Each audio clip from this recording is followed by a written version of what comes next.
Hey guys, this is Nick from iSpot Tech, and today I have a full review for you for my Kodak PlayTouch and also this mic that I recently picked up, the Sony ECM DS70P microphone. It's a condenser microphone. This is great for this camera in particular, particularly because it does have the port on top. But we'll get to that in a minute. I've been using this for a couple weeks now. I just thought I'd pull out a review. I did my unboxing a couple weeks ago. You can check that out. I'll put some kind of annotation down here or somewhere on the video itself.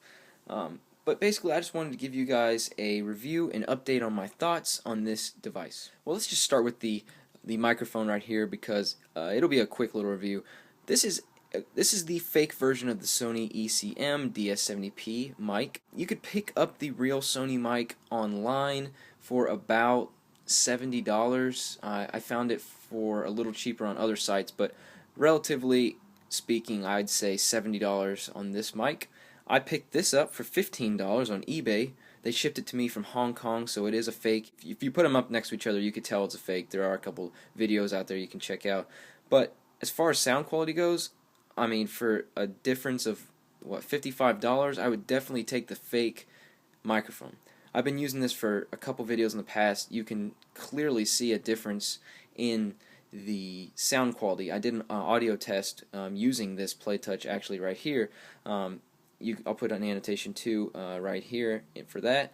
But it is a great mic. It really blocks out the background noise. You plug it straight. If you haven't the port, you plug it straight in and you're ready to go immediately. It's just a really great small mic for beginner users like myself and anyone who wants to get started and needs some pretty decent sound quality. So this is the Sony ECM DS70P mic. You can pick it up online at Amazon, eBay, or if you want the real Sony version, you can get that as well. Now let's take a look at the Kodak PlayTouch, which I have been using for weeks now. It does do 1080p video recording as well as 5 megapixel shots on the still camera. Now the camera I wouldn't say is spectacular, but it will do the job. I mean, I'd compare it to a lot of the cameras on the smartphones nowadays. It takes pretty decent quality photos, but for everyday use, if you're wanting really decent quality photos, I would definitely go elsewhere with this. This is more for blog style video editing or video shooting, you know, just kind of the casual user, or I found it worked good for me doing these reviews, just still not having to worry about, you know, what lens you're using, and it does do pretty decent quality videos if you have the right lighting. So basically, let's take a look around this device. Alright, first on top you have this port here, which is the reason why I bought this device. You're going to have either a microphone or headphone jack. It's a dual purpose port here. Once you plug in either of the two, it'll ask you on your screen whether or not it's a microphone or a pair of headphones, which I will show you. Alright, so you can just take it right here and plug it right in, and once you turn on the device, you'll see it's going to ask you right here, so I would put microphone and you're all ready to go. So basically that's pretty cool. It's pretty quick and a nice port. Next to the right you have this change for the lens mode. On the left here actually, you have the wide lens mode, so you can switch it over and it'll be in wide lens mode, and if you go to the right, it's in macro. So that is also a pretty cool feature. Now around this side you have your power button right there, as well as a slot for your SD card, which you can pop out and see I have one in there. Now around bottom you have an attachment for a lanyard right here, and also a mounting spot for your tripod. It'll fit with all tripods pretty much, all the standard size tripods. I've been using this in my tripod and it works just great. Now around this side you have quite a bit. You have your slot for your sound if you wanted to play that off your TV or computer or anything like that straight from the device. And also you have this pop out right here, which I'll open for you. Now right here you have a mini HDMI, which they supply a cord, if you saw my unboxing, which will take it right into your TV or anything you want to play off of. To the left you have your charging spot. It's a micro USB, so you just plug your micro USB into your USB and you're ready to charge. Now this is a pretty cool feature right here. If you pull this tab right here, it releases the USB, and you can plug this thing right into your computer without the cord supplied. So that's pretty, I've been doing it this way, and it works just great.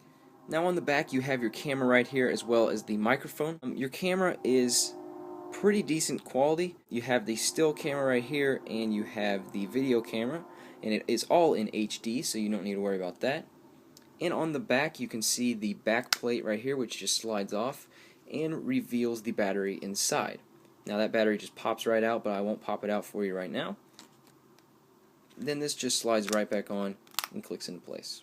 Now on the front you have your single button to interface with the software, as well as the speaker right here for the device. Alright, well I want to jump right into the software of this device, which I did not cover in my unboxing. I know this has been a little repetitive thus far, but I will give you more thoughts on the software, which I was not able to do in the unboxing. So basically all you're going to have to do is push on the power button on the side, and it will be just moments, and the device will be on. So you can see this is the main page you're going to have to do video. If you want to start a video, all you have to do is push this middle button right here. It will start the video, and you can zoom in and out from there. Well, basically, I want to tell you guys, this thing has great battery life. I believe I've charged this really one time, and I've done about, I'd say, 8 videos on it since I got it, and I'm about half battery.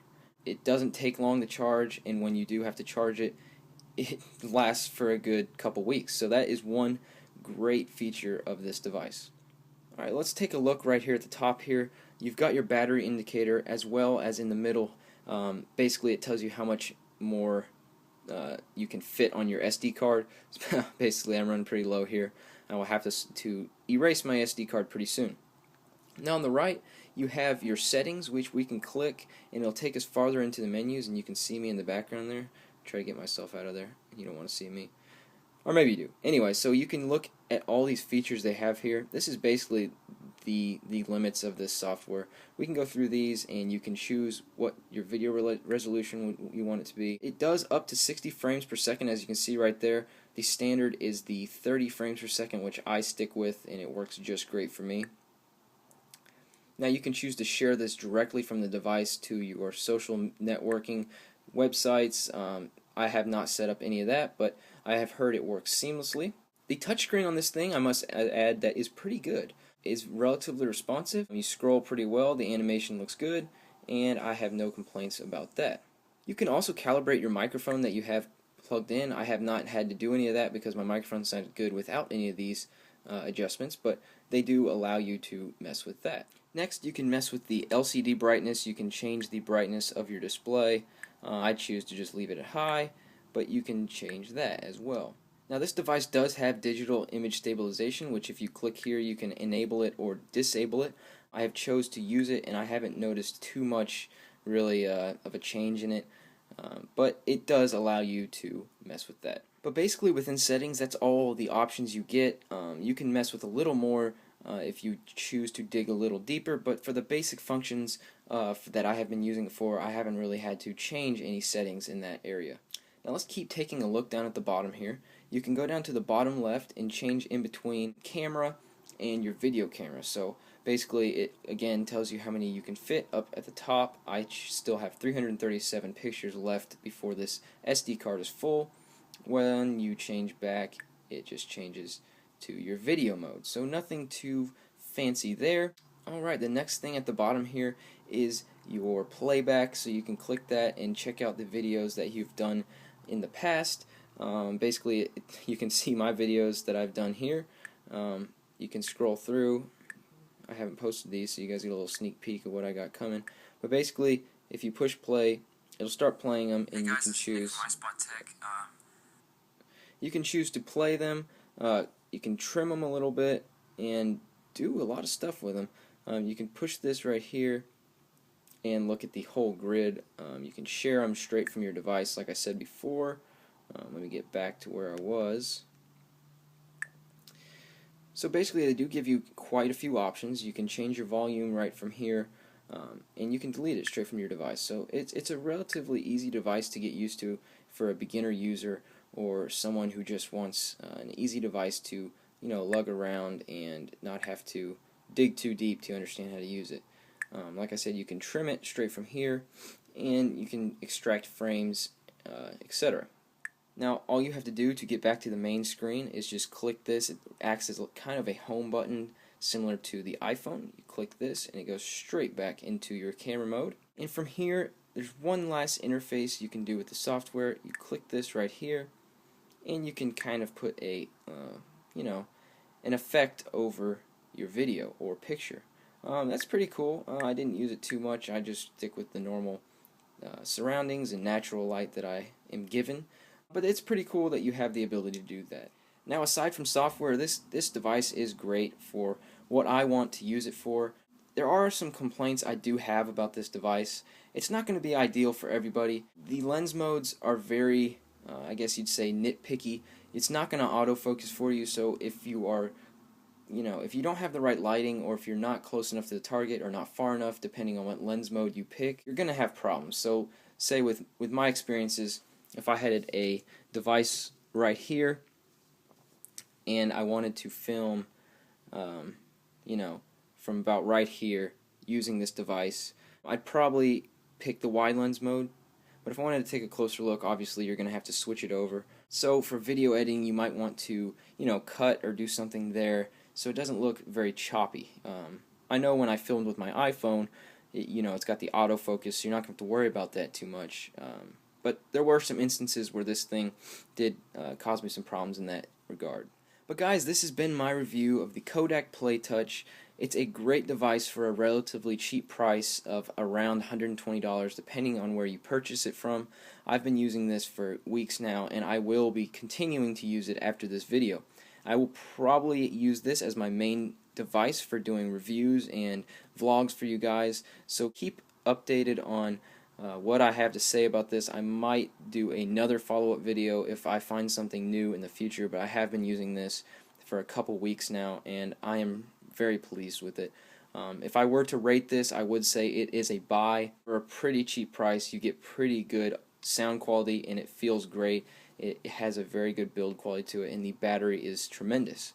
And as well, the microphone I have here is also a great purchase, and together they make a pretty good duo for doing video reviews or technology reviews online. I would highly recommend both of these products, and that's about all I have to say about them, guys. Thank you for checking out my video. Give me a thumbs up if you found this useful, and if you're going to go get a PlayTouch, give me a comment below, and I can, help you guys out on anything you need to know about this thing, because I've been using it for a little while now, and I'm pretty familiar with it. So you guys, let me know what you think about this video, and hit a subscribe if you think that you want to watch more of my videos. I'm going to be posting quite a few upcoming in the next couple weeks, so thank you guys for watching. This has been Nick, and you guys take it easy.